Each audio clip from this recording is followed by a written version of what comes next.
નમસ્કાર દર્શક મિત્રો, આપ સૌનું ફરી સ્વાગત છે અમારી ચેનલ કેપી ન્યૂઝ 29 પર। મિત્રો, શું તમારી પાસે ગામડે રહેલી બાપ દાદાની જમીન છે પણ તેના કાગળિયા મળતા નથી? તમારે જો કોઈ બી લોન લેવી હોય, સહાય મેળવી હોય કે જમીન વેચવી હોય પણ દસ્તાવેજ ન મળવાથી મુશ્કેલીઓ ઊભી થાય છે, તો આજે જ આ વિડીયો તમારા માટે ખૂબ જ મહત્વપૂર્ણ છે।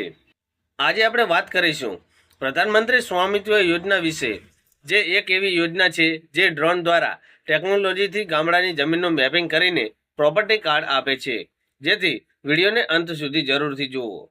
હવે દર્શક મિત્રો, આપણે વાત કરીશું કે સ્વામિત્વ યોજના શું છે। તો સ્વામિત્વ યોજના પંચાયતી રાજ મંત્રાલય હેઠળની કેન્દ્ર સરકારની યોજના છે।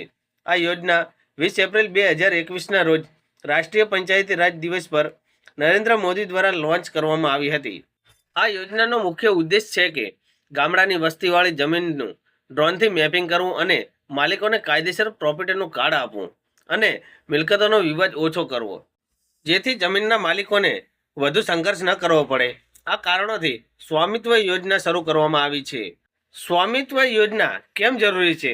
તો દર્શક મિત્રો, ગામડાઓમાં ઘણીવાર જમીનના રેકોર્ડ પણ હોતા નથી, વારસદારોમાં વિવાદ થાય છે, બેંક લોનો મળતી નથી, મિલકત વેચવામાં મુશ્કેલીઓ પડે છે। આ કારણોથી ઘણા પરિવારો પાસે 50થી 60 વર્ષ જૂના કાગળો પણ હોતા નથી।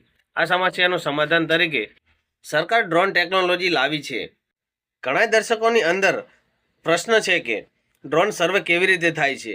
તો દર્શક મિત્રો, તેની અંદર પહેલાં ગામની પસંદગી થાય છે। સર્વે ઓફ ઇન્ડિયા દ્વારા ડ્રોન ઉડાડવામાં આવે છે, દરેક પ્લોટનું ડિજિટલ મેપિંગ થાય છે અને મેપ્સ સ્વરાજ વિભાગને સોંપાય છે। પછી લોકો પોતાના દાવા ચકાસે છે।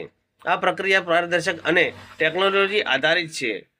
આ તમામ પ્રક્રિયા પૂર્ણ થયા બાદ પ્રોપર્ટી કાર્ડ આપવામાં આવે છે। આ પ્રોપર્ટી કાર્ડથી લોકોને ઘણો બધો ફાયદો થવાનો છે, જેમ કે કાયદેસર માલિકીનો હક મળશે, માલિકીનો સ્પષ્ટ રેકોર્ડ મળશે, બેંક લોન સરળતાથી મળી શકશે, વિવાદોમાં ઘટાડો થશે અને મહિલાઓને સહમાલિકી પણ મળશે તથા આર્થિક સશક્તિકરણ માટે ખૂબ જ મહત્વપૂર્ણ ભાગ આ યોજના ભજવે છે। ઘણા મિત્રોની અંદર પ્રશ્ન છે કે સ્વામિત્વ યોજનાની અંદર કોણ પાત્ર છે? તો દર્શક મિત્રો, ગ્રામીણ વિસ્તારવાળા વિસ્તારમાં રહેતા રહેવાસી, પિતૃક જમીન ધરાવતા લોકો, દસ્તાવેજો ન હોય તેવા પરિવાર, જો તમારું ગામ આ યોજના હેઠળ આવતું હોય તો તમે પાત્ર ગણાય છો। હવે દર્શક મિત્રો, પ્રોપર્ટી કાર્ડ મેળવવા માટે કેવી રીતે અરજી કરવી?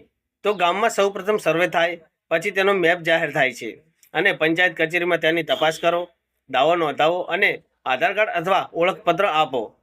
ખરાઈ કર્યા બાદ પ્રોપર્ટી કાર્ડ તૈયાર થાય છે અને ઈ ડિસ્ટ્રીબ્યુશન દ્વારા પ્રોપર્ટી કાર્ડ મેળવો અથવા તો ઓનલાઈન સ્ટેટસ માટે સત્તાવાર વેબસાઇટ swamittva.nic.in પર લોગિન કરો। દર્શક મિત્રો માટે ખાસ મહત્વપૂર્ણ સૂચના: જૂના કાગળ ન હોય તો અરજી કરી શકાય છે અને ખોટી માહિતી ન આપવી અને પંચાયત સાથે સંપર્કમાં રહેવું, જેથી પંચાયતની દરેક અપડેટ તમને મળી રહે। અને હા દર્શક મિત્રો, જો તમારી પાસે પણ બાપ દાદાની જમીન છે અને કાગળ નથી, તો આ યોજના તમારા માટે મોટી તક છે। અને હા દર્શક મિત્રો, વિડીયો ગમ્યો હોય તો લાઈક કરો, તમારા મિત્રો અને પરિવાર સાથે શેર કરો અને ચેનલને જરૂરથી સબસ્ક્રાઈબ કરો। આભાર। જય જવાન, જય કિસાન।